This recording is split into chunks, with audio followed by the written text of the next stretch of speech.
I have some exciting news for you. I've been working hard to create something just for you, and it's officially live. It's a free quiz to help you determine your personal path to creating a successful digital course.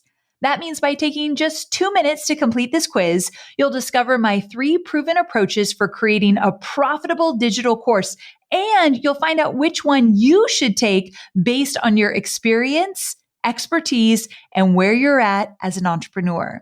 Not only will you find out what path is best for you, I'll even give you a step-by-step framework for bringing your digital course to life.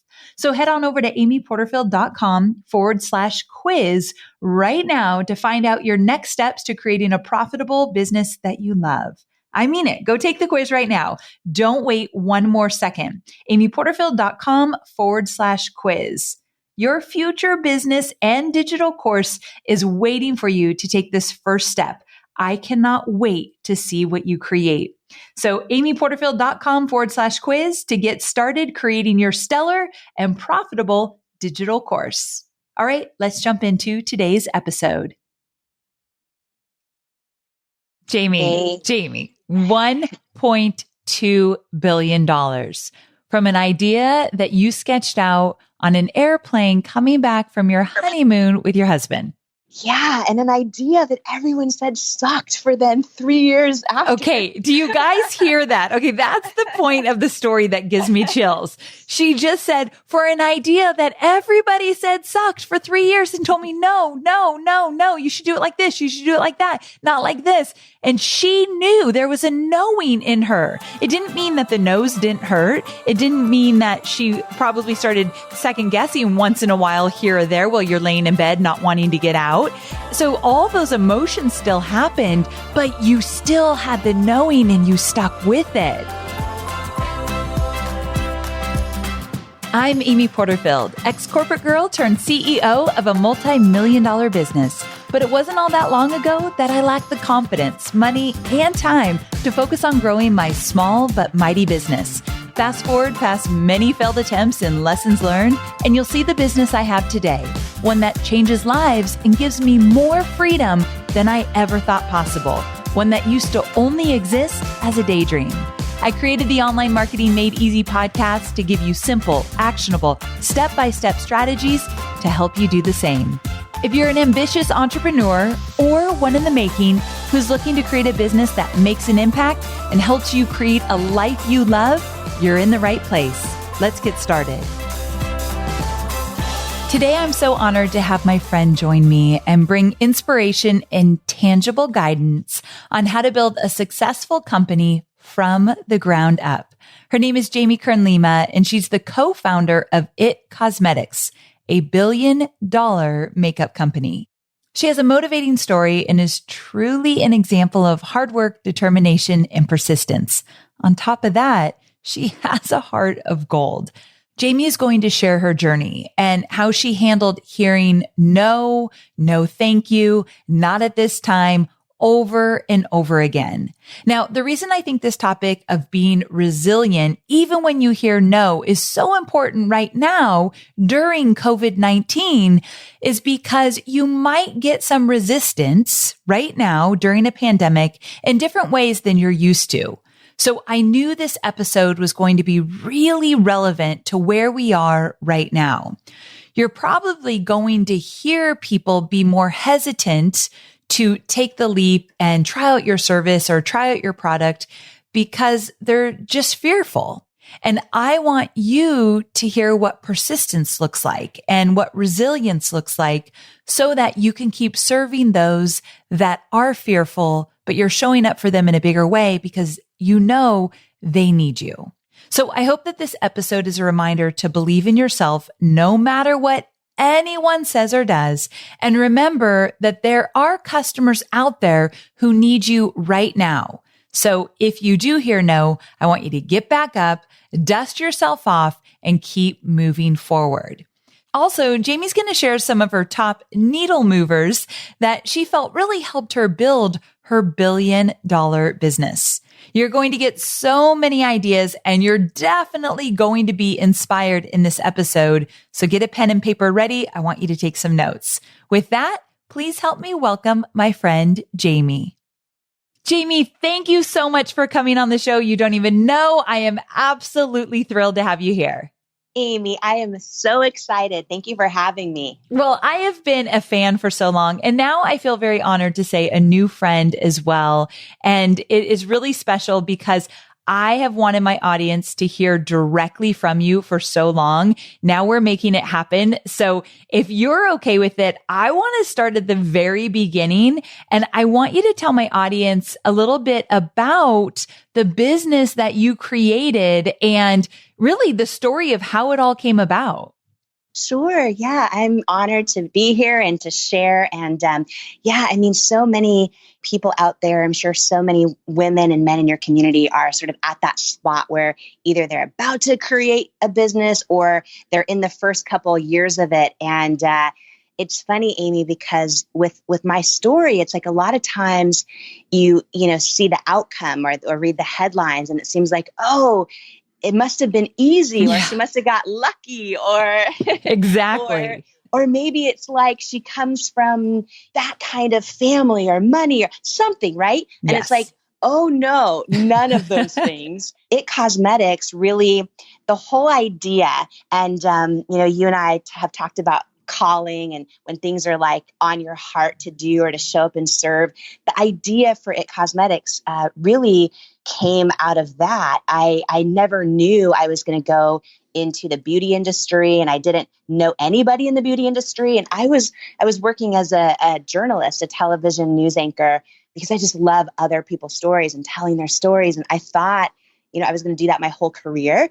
And I started getting hereditary rosacea, which is a skin condition that often makes your cheeks and your face bright red, and kind of creates these patchy areas of skin that feel like sandpaper, and there's no cure for it. And so I would be anchoring the news, and I would hear in my earpiece from the producer in the control room, he would say, "There's something on your face. There's something on your face," like expecting that I could just fix it in the live broadcast. Oh gosh.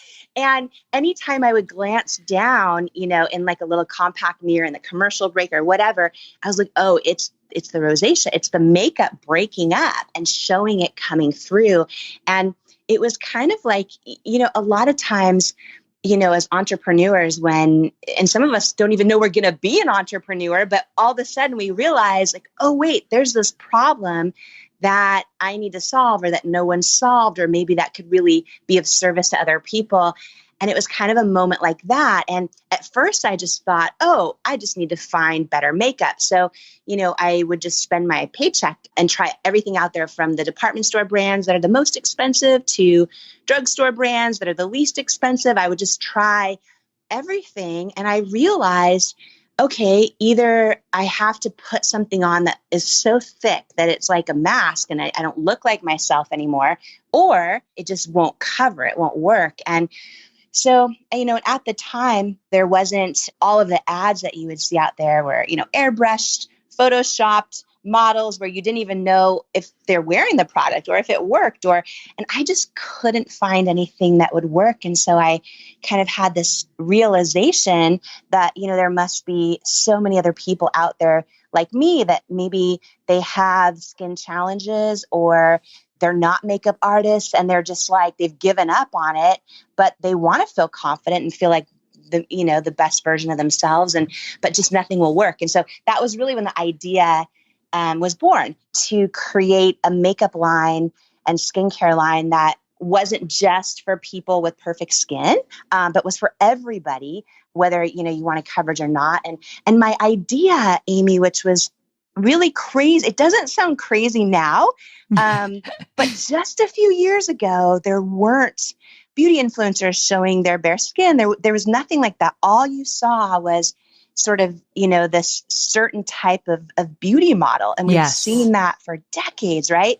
And so what was crazy that I didn't know was crazy until every single retailer told me no for years, was that, I wanted to show women of all different skin types and challenges and skin tones and ages and sizes. And I wanted to create products that would really work no matter what. And And so I thought, okay, this is great. Nobody's doing this. Like, it's so needed.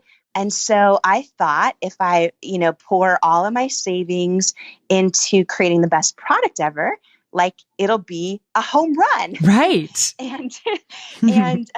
So on my honeymoon flight, my husband and I got married on our honeymoon flight to South Africa. We wrote the business plan, had very little money left in savings from our jobs. And I just thought, okay, let's go all in on this. And, we quit our jobs, and I just, we poured our money into making the best formula we could. And we hired a great advisory board. And I just thought, okay, when you launch it, it's going to sell.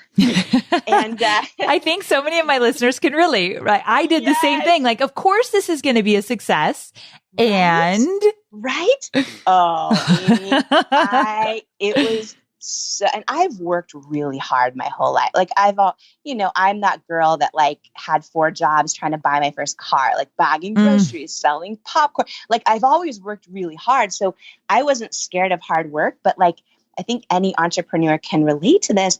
I had no idea how hard it would be to be an entrepreneur, in the sense that when it's your own thing, you can't just like clock out and then just, you know what I mean? It's yes. like, it's always, you're responsible for everything. And it's obviously such an incredible journey, and you get so many freedoms and blessings with it, but it is so, it's such hard work. And so I was learning that really quickly.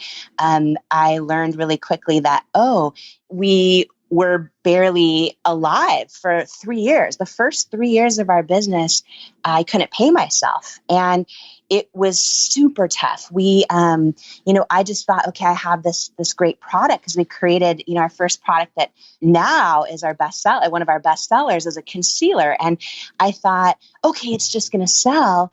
And I'll never forget, it was like the first time I sent it to Sephora and Ulta Beauty and QVC, all the department stores. All of them said no. No, it's not right. It's not the right fit.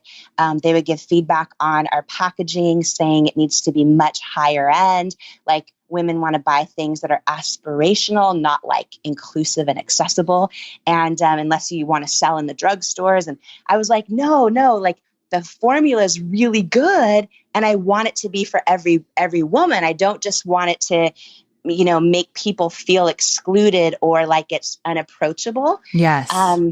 Anybody that's part of your community listening now, like, one of the things I wish I had known back then was, if you're doing something really different, really new, really novel, like, of course, all the experts are not going to get it. It's never been done before. It's never proven to sell in their stores or online before. And that's kind of what happened. It was like I went through this first few years of just so many no's, like no after no after no after no. And I thought, okay, we're going to sell, just online, fully on, like, this is going to be great. And my husband he read the HTML for Dummies book. And 'cause, when you're starting out, you got to figure out every job, right? Yes. You can't afford to hire people yet, and you don't know what you're doing, but you just have to figure it out the best you can. And he developed our first website. And when it went live, I thought, this is going to be it. We're going to sell like so many, you know what I mean? It's going to be great. And people are going to spread the word. And it went live. And the first day it went live, we had no orders. And the second day, no orders. Did you think maybe it was broken? Like, I did. I told him, oh my gosh, Amy, yes. I would be like, something's broken here. I said, well, and it's funny when you work with like a friend or family who you know really well. I just flat out said, like, you did it wrong. Like, it's broken. You did it wrong. Anyhow, several days had passed, and it's just one of the, funniest moments that I look back on now. It wasn't so funny at the time, but I remember when we got our first order, and I was like running around the house, which was our apartment, which was our office, which was our living room, running around like screaming, so excited, like this is happening. And because we got our first order, and then he stopped me and he's like, that was me. No, I placed the order to prove to you it's not broken. Stop it. It was just like, oh my gosh. I just remember really quickly, the fear of how are we going to stay cash flow positive? How are we going to stay in business? And it was, super scary because we weren't getting traction from anybody. And I think that's one of the hardest things is, when you're an entrepreneur or you're starting a business, whether it's online or a physical product, it's like one of the things that it's so easy to do is go, okay, who do I want to carry my product? Okay, in my case, it was Sephora, Ulta, QVC, department stores. And it's like, okay, they're the experts. They have hundreds of beauty brands. And what's really hard is like when all the experts are saying no. Yeah. Right. But then like in your gut, you just know you're supposed to do this. Like you feel like and every time they would say no. And I mean, there were times, oh my gosh, from QVC, from Sephora, where the no's were I really thought it was going to be a yes, finally. And it would be a no. And I mean, I would cry myself to sleep. I'm like, because when everybody's doubting you, it's easy to let that sort of like equate to self-doubt in your own head. And one of the hardest struggles, I think, when you're starting out is really being able to get still and just check in with yourself. For me, faith is a big part of my life. And I would just pray about it, right? And I would say I hear God through my gut, through my gut feelings on stuff. And I just would get still. And I just kind of like had this certainty I was supposed to keep going, even though it didn't make sense. And even though every expert was saying no or saying like, it's not going to work. And even though in the beginning we weren't getting any sales online, so right? It's like, oh, how much do I wish Online Marketing Made Easy existed and I was able to sign up for it. I love that. Then, right? But I didn't know how to get people to the website. So the beginning years were really tough. Tell me this, when you were getting no's, because you have this like really good story, not so good, but it crushes your soul, but you're standing behind Sephora. You had just gotten another no, crying your eyes out. And in those moments when you're being told no, no, no, and you're saying, I know you have really strong faith and I love that. And some people listening do, some people find that in other ways, but that knowing, when you have that knowing, like I'm supposed to stay the course, I'm supposed to keep moving forward. Do you still second guess yourself? Do you still worry that maybe this won't work? And I genuinely mean this question, or does that go away? Yeah. There were nights that were so difficult. The Sephora, and let me say this, before that big no from Sephora, where I was crying my eyes out in downtown San Francisco off Market Street, I had been sending them product for a few years, and same with QVC and same with Ulta and department stores. So Amy, I would get so scrappy, and just in case this helps all your entrepreneurs listening, but like I would look up, once I would get a no from the head buyer or whoever, I would look up any person online via LinkedIn or that worked there, and I would send them product. Like I didn't care what their job function was. So I had been hustling for a long time.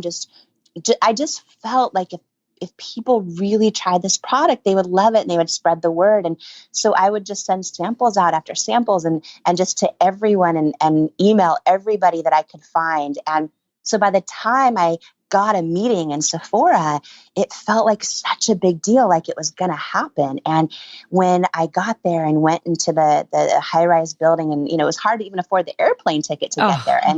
And when the head buyer there at the time, who's no longer there and no longer in beauty at all, interesting, but at the time, she was a big deal and in that world. And I just remember she kept looking at my outfit, and I was like, "What does my outfit have to?" And I almost felt like because I was raised in a family that I was the first person in my family to go to college and paid for it myself and just all that. Like I wasn't raised around fancy spaces per se. And this was Sephora headquarters is beautiful and fancy. And I mean, I wasn't dressed in designer head to toe like a lot of people there were at the time. And I just remember I'm like thinking, why does she keep looking at my outfit? Like I'm trying to talk about how this product's going to change women's lives. And anyways, there was this moment in the meeting where I was just like, I felt like everything was on the line in this meeting. And if you've ever prepared for like a big meeting and you're just freaking out, but trying to believe in yourself no matter what, Yeah. that was kind of where I was at. And I just remember like pouring my heart out in this boardroom. And I was saying like, oh, because, at that point we were getting a few orders a day on our website. And at that point, women were starting to post their own before and afters online. And I was like, this is great. And that's how we were staying alive as a business, was just like a couple orders a day. And I, said to her, like, women are loving this product and they're spreading the word. Like, have you seen some of the sites online where people are, giving their own, posting their own pictures? And I was like, I think your customers will love this at Sephora. And I remember she stopped me and she said, if women were talking about this product, I'd be hearing about it. And I'm not. Whoa. And I just looked at her and I was like, okay. And I was like, oh, but they are. And it's like, what do you do? Right. Right. You can't. And I just remember it was a no. And that's when I remember leaving the boardroom trying to pack up. And I was in that elevator going down. I don't know how many flights it was, a lot of flights, but the elevator was full. And I didn't know if it was all Sephora employees. And I had always dreamed of being in Sephora. So it was like, I remember like the tears were like welling behind my eyes and I was trying not to cry because I was like, I need to keep it together. I'm going to be in the store one day, and I was just holding back and I like got to the lobby. And I remember when the doors opened and I like walked as like fast as I can in these heels out the door. Which now I wear tennis shoes to meetings. Like, Rachel Hollis would be so proud. Yes. I walked out to Market Street around the corner and just like I just went right up against this brick, like cement, like side of the building and just like sobbed. And I remember having to call Paulo and let my husband and say like, it was a no. But there's a lot of stories like that. And, what I love, what I hope gives hope is that there's this theme that I went through for a number of years that I didn't understand at the time, but it was like all of these no's, it took a lot of years and it took a lot of, hustle and grit and belief, but I eventually turned them all into yeses. And some of them were really crazy how it happened. Like I remember with QVC and like, here's the thing. I had, because all I was seeing around me all growing up at this time was just these photoshopped, airbrushed kind of fake images. Right. I was like, you know what? Like QVC, which is, a television channel that's broadcast live to 100 million homes. I'm like, because it's live, if I could ever get on QVC, I could prove live how this product works and show it and like really take my makeup off and reapply it and show it live. And that had never been done before. It was always, traditionally QVC had sold makeup by amazing makeup artists, many of whom are my friends, or they would sell just aspirational kind of like after images. But you never saw, women that looked like me that had rosacea or that were, different skin challenges or ages or whatever, skin tones. So, I dreamed of that and I thought this is going to be perfect for QVC. And I'll never forget, Amy, it was like a couple years into sending my products to everyone I could possibly find at QVC and always getting a no. I finally got a phone call with the head guy of QVC and his name's Alan Burke. He was responsible for, he was given credit and rightfully so for like transforming all of beauty on television because like, I don't know if you remember, but in the old days, when people thought like, oh, if you sell a product on TV, it's kind of cheesy. It's like, buy now. And it's like, and he transformed all of QVC Beauty by making it much more. He got all the department store brands to come onto QVC and he just made it really the best place to shop for beauty. And to get him on a call was like such a big deal. And I had been emailing forever. His assistant finally got me a call with him. And I remember like, I thought this was going to happen. Like, this was like my big break. I knew it. I felt it. I was praying like crazy. And I remember when he called and he's like, hello, this is Alan Burke from QVC. And I was like trying to keep it together. Right. I'm like, hi, Alan, it's Jamie Kern Lima. How are you?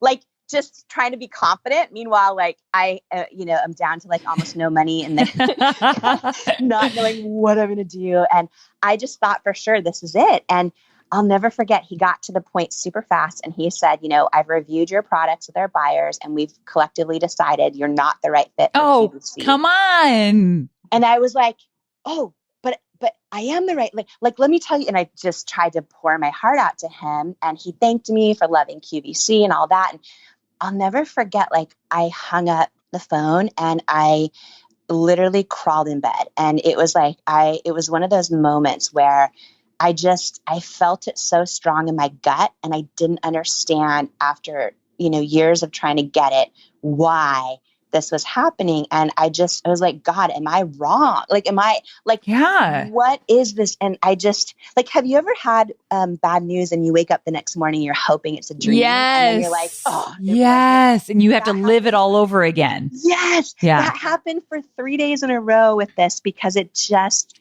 felt like the end of the world. And I just want to share that, and not to like get way ahead or anything, but it's like when you look at, and that was just maybe 7 years ago that all happened. And when you look at today, it's like, not only are we the largest beauty brand in QVC history, but to follow up on this one thing that I just really want, everyone in your community I love full circle moments. Yeah. And even though sometimes we go through heartache and pain and rejection and underestimation, what ended up happening was after we launched on QVC, Alan Burke, the head of everything, became a mentor of mine. What? He became a huge champion of our brand. He is so smart, and to get his guidance through our growth was the biggest gift. And then here's the wildest thing, Amy, is when he retired from QVC, and after he retired, we hired him on our advisory board at Cosmetics because he just is like one of my dearest friends and mentors. And there was this moment where I realized, oh my gosh, the guy who rejected me is now working for me. Like, how crazy. So crazy. A paid position on our, so it's like all things are possible. And it's like, oh my gosh, if I had known how hard it would be. And just that when you're doing something that's different or that's new, not everyone's going to get it. And even the experts who you put on a pedestal aren't necessarily going to get it. Your friends and family definitely aren't always going to get it. And it doesn't just, because I think people see, like, when they just read what happened with my business, they don't think, oh, this is how the journey was. You know what I mean? They never do. And I have a question for you about the whole QVC thing, because you tell a great story, and I want you to share it here about your idea of featuring different women, and they weren't down for that. And so I want you to tell that story. And how do you listen to your gut when literally leaders in the industry are telling you this is wrong? Like, talk to me about that. Well, it was probably like one of the hardest, most defining moments in my whole career so far, was that decision of sticking with your own authenticity versus, and especially when everything's on the line. And I think, like, nowadays, with everything online and with social media, it's so easy to get distracted by what other people are doing or what looks like it's selling well or converting well. And that's all good. It's good to know that stuff, but the temptation of diluting your own authenticity to do that, to me, is the worst thing an entrepreneur can ever do, because you can't fake off. I mean, what I know now, it's easy to say this now.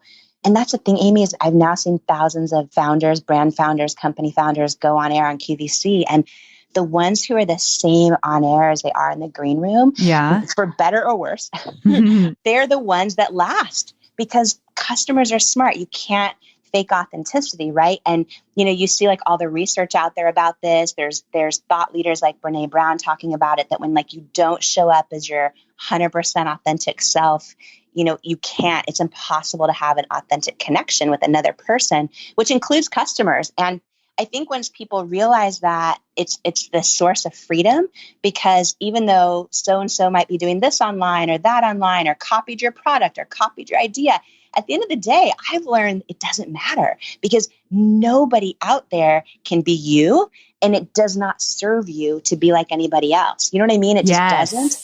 And it's like, there's a freedom in knowing that. But before I had learned that, how I learned that was in the launch on QVC. One of the scariest, sick to my stomach, crying for days, freaking out moments that was also became a defining moment in my life, a defining moment that changed the course of the future of IT Cosmetics and the beauty industry. And it all came down to this one chance, like this one shot in this 10-minute window. And basically, long story short, after years of sending the product in and getting all the no's and hearing no from my amazing friend, Alan, like hearing no from everybody, which, by the way, let me just say one thing. Had he said yes at the time, I didn't know what I didn't know. We were not operationally sophisticated enough to handle the back end demand of a business like QVC. So it's like, what a silver lining. Yes. Now that I know what I know, that no is a blessing. We would have gone out of business. We could not have handled the manufacturing piece at that time, but I didn't know it. All I knew was I was crying my eyes out for 3 days. Anyways, but so anyhow, after years of the no's, we finally got a yes to get one shot on QVC and have a 10-minute segment, a live 10-minute segment. Okay. And that seems like, okay, cool. But the reality, the business side of it, the entrepreneurial side of it was that, we were only selling 2-3 orders a day on our website. And to hit the sales goal of QVC for that 10-minute window, we had to manufacture and package and repackage in their packaging 6,000 units of our concealer to sell in 10 minutes.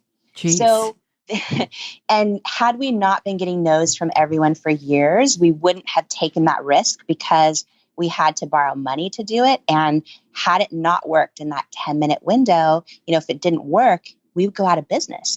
And it was so scary, but it almost felt like I had exhausted every option. And we were finally getting one shot, and we decided to take that risk.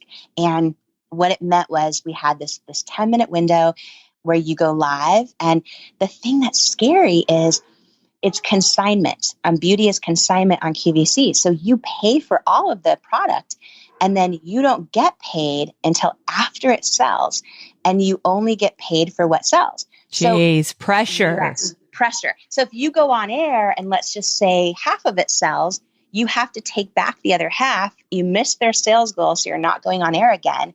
And you most likely didn't make enough money to cover the cost of everything. So it's very scary. But anyhow, it really was all down to this one moment.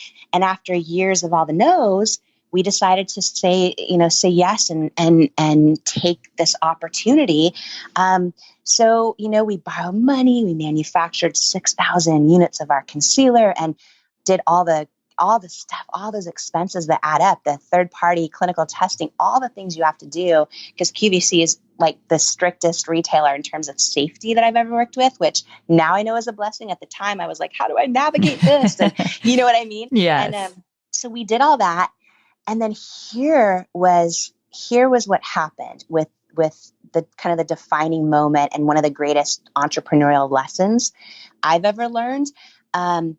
We started meeting with these outside consultants. So they're third-party consultants, and they're not employees of QVC, but what they do is they have businesses where they help you have success selling on television. And they help so many people, and they're so good at what they do. And we met with them, a few different ones, and they all said the same thing, which is, okay, if you want to have any shot at doing well and hitting that sales goal, here's the formula you need to do for your presentation, which included, this certain type of model, which was almost all early 20s with perfect, flawless, no skin issue skin and no diversity. And I'm like, okay. And they were saying this because traditionally that had been what worked. Got it. And I said to them, okay, but here's the thing is like, I created this product to work on people that have real skin issues and all ages and all, so it's like, and skin tones. And it's like, and I would argue with them. I'm like, if I'm sitting at home and I'm 70 years old watching this, or I'm, 14 years old or whatever it is, battling acne or this or that, how do I know this product's going to work for me if I don't see somebody who looks like me? And it just didn't make sense in my gut. And, and here's the thing, like they thought I was crazy. I'm like, I want to show my bare face, my bright red rosacea, and like prove live how the product works. And they thought I was insane. And, they wanted us to win. They were giving me the best advice they knew how, yes. which is here's what's always worked and here's what we recommend. And here's the thing is like, I didn't have the luxury of trying it both ways. You know what I mean? Yeah. I knew I had one shot and it was like everything was on the line, meaning it would have been the end of It Cosmetics had it not gone well. And it was so tough. And I went and I sat in a parking lot, in the QVC parking lot, because QVC is 30 minutes west of Philadelphia. So I flew cross country, sat in this rental car, the cheapest economy rental car I could find, which was a blessing to have a rental car. But I sat in that car I flew out a week early and I drove to their parking lot every day. Somehow it made sense at the time to me. And I just sat there. I just watched people walk in and out of the front door it's a huge campus there. And I just prayed and cried and tried to envision everything going well, like the way an Olympic athlete does with their performance. And I remember channeling Oprah. I was like, okay, I remember the time Oprah said she wanted the color purple so bad that she ran around the track singing I Surrender All. Oh, yeah. Yeah. Right. And asked God to take it from her. No joke, Amy. I sat in that car crying, singing I Surrender All and asking God to take so it. Good. It felt so heavy on my shoulders where I was like, oh my gosh, like I wasn't nervous for the TV part, but like everything was on the line. And what it came down to, and, Amy, I know with your business, you have the blessing of like seeing your customers live all the time, and talking with them and interacting with them. And at that point, I sat there and I remember thinking, who is this woman that's going to be watching? And I would imagine different women from all over the country. And I would imagine all the women in my family, like every woman I know. So many women have forgotten that they are beautiful. They've forgotten that they matter. They haven't seen images that look like them that are called beautiful.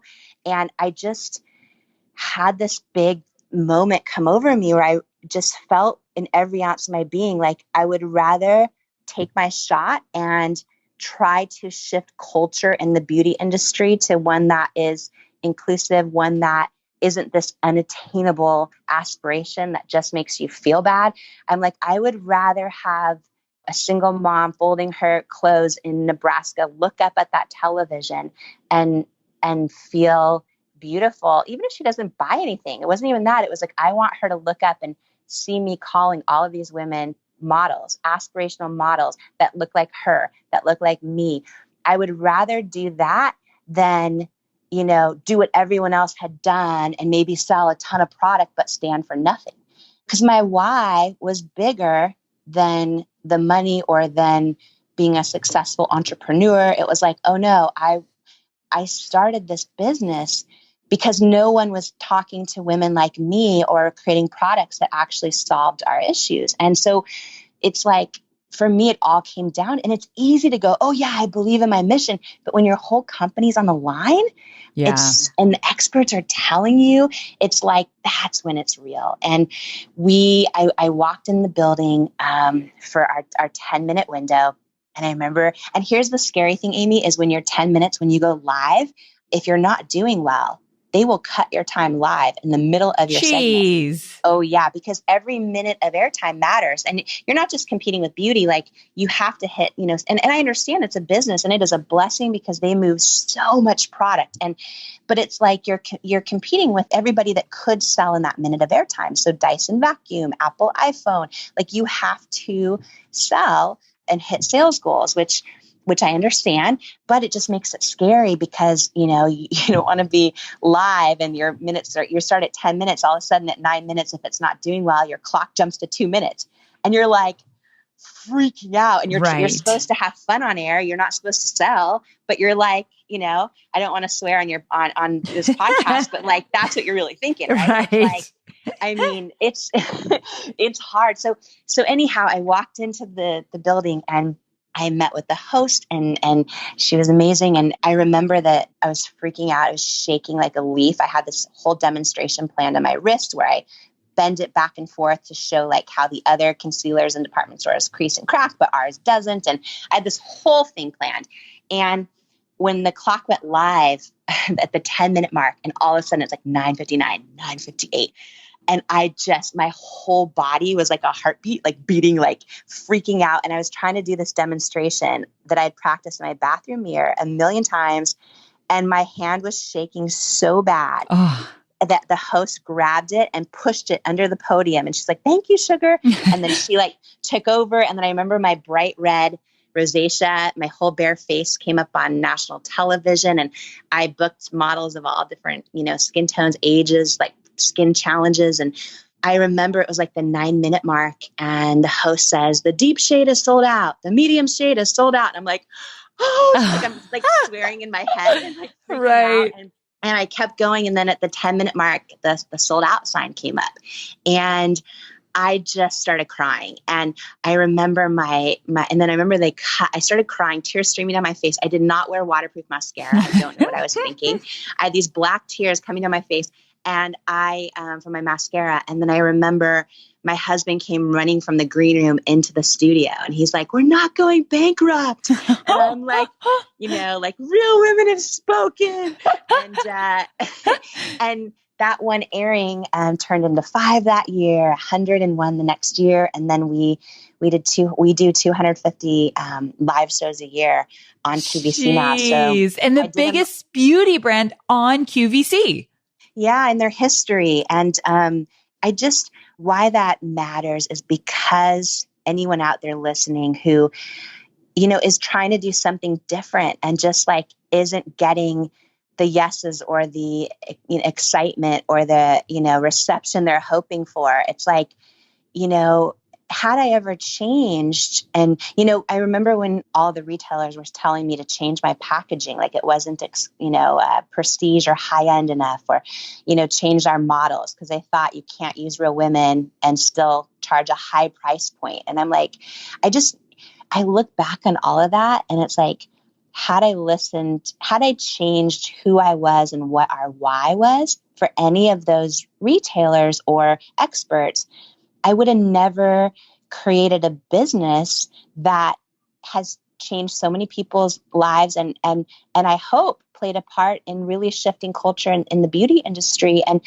Amy, it's like today, all of the retailers and department stores who said you can't use, you know, these types of models, now they're all using, isn't it beautiful? Every type of woman. Yes. And it's like, but it's like, of course that makes sense in our gut. Why wouldn't you do that? Right. So it's like, okay. And to me, there's millions of opportunities for entrepreneurs and for people with creative ideas. And they know why wouldn't someone do this? This makes sense. And it's not always easy when you have a novel idea, but it's the only way to ever truly shift culture or build incredible businesses that truly matter or make a difference in people's lives. Yes, it's so true. And here's the deal. I have some questions for you, but before we get there, even though I said it in the intro, tell people kind of, so what happened? So you started to see all the success. QVC was a smashing success. Talk to people about where you took the business, that shift that happened with L'Oreal, and now where you are today. Just tell me that quickly, because I have some questions for you before we wrap up, but I want them to hear kind of where you took it. So we built, so here's the real raw truth is that the headlines are great and we turned every no into a yes. I also worked 100-hour weeks for 10 years and got very burnt out. I pray every day I didn't do serious damage to my health. I the biggest mistake I made was that I didn't at the time know how to do what I was doing and still be a good owner of a body and a good owner of a mind. And the only thing I feel like I did well for a decade was to build an incredible business and love our customers. And by the way, a lot of people do that. And I have a lot of family members that have worked so hard their entire life, but they didn't have a great outcome. Do you know what I mean? And so it's like, it's so important to protect your health, mental and physical health, your peace, your family, your marriage. Like that's the kind of thing that I sacrificed during this 10-year window of working 100-hour weeks. And my husband did as well. I mean, all of us were just so all in. With that said, QVC, I was doing 250 live shows a year myself for 8 years. And I eventually trained 3 other women. They spent 3 years with me going to shows, and they now carry the weight of the QVC business. One of them took over, most of the shows, but having said that, it was 100-hour weeks. I was living basically in the QVC green room and staying over 100 nights a year at the Sheraton Hotel there, right by QVC, and trying to build the business at the same time and fly out to retailer meetings and Ulta meetings. And so we got a yes from Ulta, and we grew actually to be their number one brand in their store, which is crazy because, again, it was 4 years of no's. We got a yes from Sephora, and the team that, the one woman who she wasn't there. She left the beauty industry, but the team that is there is like so incredible. And it's like, oh my gosh, sometimes I feel like God moves people out of the way and into our path just at the right times. And it was like, okay, the team there is amazing, and got into department stores, and we grew to be the second largest luxury makeup company in the country, which is out wild. of your apartment. Yeah, and hired over 1,000 employees across the country, and full-time, part-time, a lot of freelance team and education, and just kind of built this thing that, touches millions of women and men's lives every day. And I loved our mission. And that's really like what kept me going. What was really hard when we started expanding internationally, I was like, oh, wow, every country is so different with their HR laws or their regulatory compliance laws,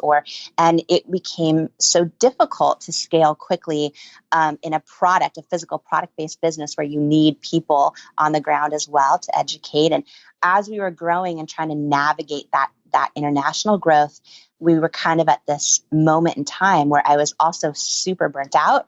And I was like, okay, well, we could go public, because we had a lot of them, investors and bankers coming to us saying, like, do you want to go public with It Cosmetics? And the thing about going public is like, it's super sexy to ring the bell and all that on Wall Street.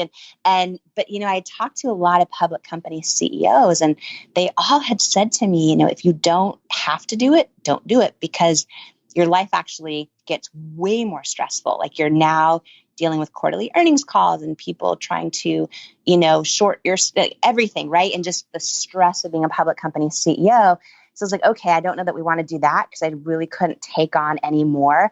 And then the other option we had was, well, what if we partner with like a large beauty company like a L'Oreal, who's already in, over 100 countries, can get our, with people on the ground who understand the culture and the local sensitivities and the regulatory issues, all that.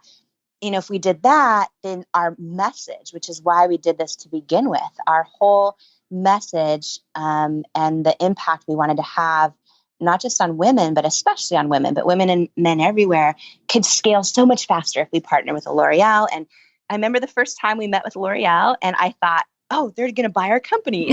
And then that didn't happen. And it was actually 3 years of meeting with them. And eventually, and they had said no. We were interested, and they had said no a couple of times as well. And in the early years, they actually also advised that we change some of our packaging and things like that, because it was just so different than what everyone else was doing.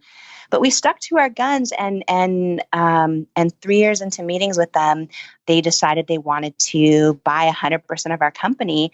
And by that point, it was just kind of this moment in time where all of a sudden we went from not really anybody interested in acquiring us to this moment happened in the marketplace where we were just getting inundated with different companies were interested in acquiring us. And so all of a sudden we had this competitive tension, which drove the price way up, which was like such a blessing and just Wow. wild, right? Because yes. it was like we were 9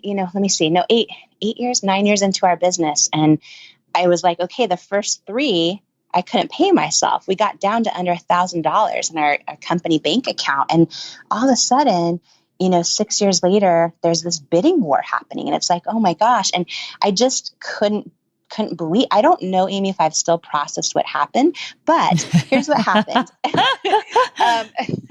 L'Oreal acquired 100% of our business, and because they're a public company, they released, the purchase price and all that. And it was their largest U.S. acquisition in L'Oreal history. So they paid $1.2 billion cash for the business. They made me their first female CEO to ever hold a CEO title in their 100-plus-year history. And Jamie, $1.2 billion from an idea that you sketched out on an airplane coming back from your honeymoon with your husband. Yeah. And an idea that everyone said sucked for then 3 years after. Okay. Do you guys hear that? Okay. That's the point of the story that gives me chills. She just said for an idea that everybody said sucked for 3 years and told me, no, you should do it like this. You should do it like that. Not like this. And she knew there was a knowing in her. It didn't mean that the no's didn't hurt. It didn't mean that she probably started second guessing once in a while here or there while you're laying in bed, not wanting to get out. And so all those emotions still happened, but you still had the knowing and you stuck with it. And so that's why one question I wanted to ask you about all of this is that what do you think really helped you move the needle forward in your business throughout from the beginning on the plane to where you were bought by L'Oreal that you thought, what were some of the things that you just knew moved the needle or kept you in the game so that you could see that success?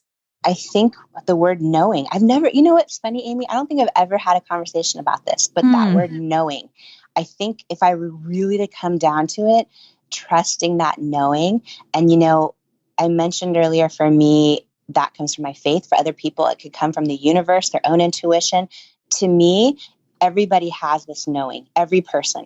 And sometimes when we think we have a knowing and then we're wrong, I believe when that happens, it's just that it's a lesson the universe needs us to learn that we haven't learned yet. And we still had the right knowing because we needed to go through it. Yes. But anyhow, I feel that knowing and just always going back to that. Now, listen, there's practical, non-sexy things like, okay, we did everything possible to stay cash flow positive.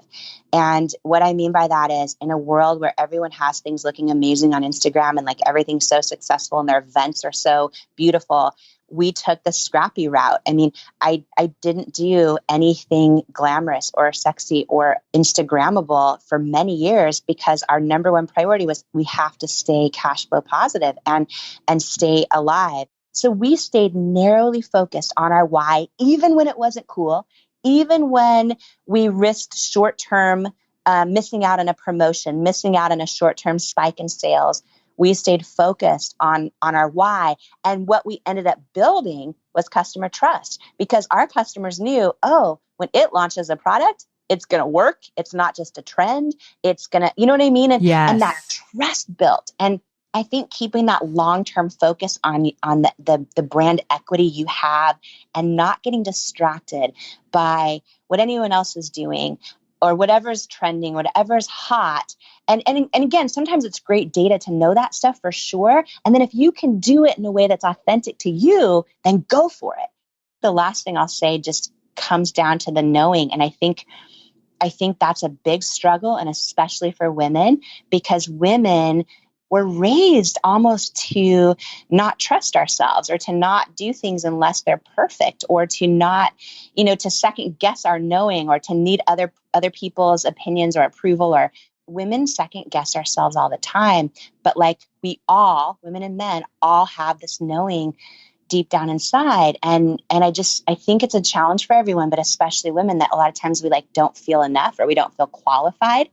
to be a business expert or to launch our own business or anything else. And I think if you have a calling on your heart, if deep down inside you have a knowing that you're supposed to do something. And by the way, maybe your calling isn't your business. Maybe it's you're going to, break a generational cycle in your family of complacency or addiction, or maybe it's you're going to change how you parent and you're going to change the course of generations to come. It could be anything. But when you have a knowing deep down inside, like I believe that's your calling. And there's really famous words that I like to think about a lot that says this, and especially if you are somebody that struggles like with feeling qualified a lot of times, these words help me whenever I start doubting myself or start feeling like I'm not qualified for something, which I felt a million times in this journey, by the way, of building It Cosmetics. But famous words that say, God doesn't call the qualified, he qualifies the called. And I just think if you really know deep down inside you're supposed to do something, I think that's a calling. And I think that you're born then with everything you need to do it. Like it's all in you already. And I think one of our greatest journeys in life is like figuring out how to learn to believe that for ourselves. Yes, you put it so beautifully. And I love that we've touched on this idea of knowing, even though that wasn't really the plan, but it's so perfect. And some people listening, they might be saying, but I don't have that knowing. And I believe that if you get quiet enough and you really allow yourself to explore that you will find that thing that you are called to do. And so I just want to put that out there. Jamie, I cannot thank you enough for coming on the show.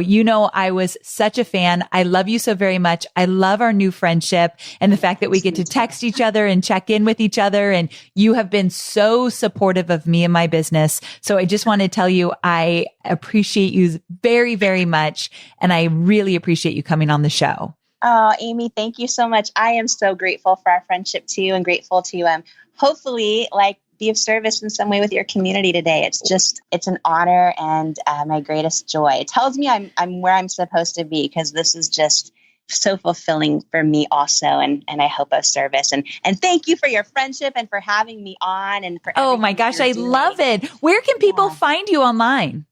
For me, Instagram. Yes, you're so good at Instagram. Oh, I'm just starting because for so long we have teams for It Cosmetics that do all of our channels and our website. And for me personally, I'm personally on my own Instagram, which is Jamie Kern Lima. So that's the place where I'm at. And if anyone has questions or wants to share stories or any of that stuff. So thank you so much. Perfect. Go check her out for sure, you guys. You're going to love every minute of the inspiration and motivation and really just support that she gives on Instagram. So go follow her right now. And thanks again, Jamie. I can't wait to connect with you again soon.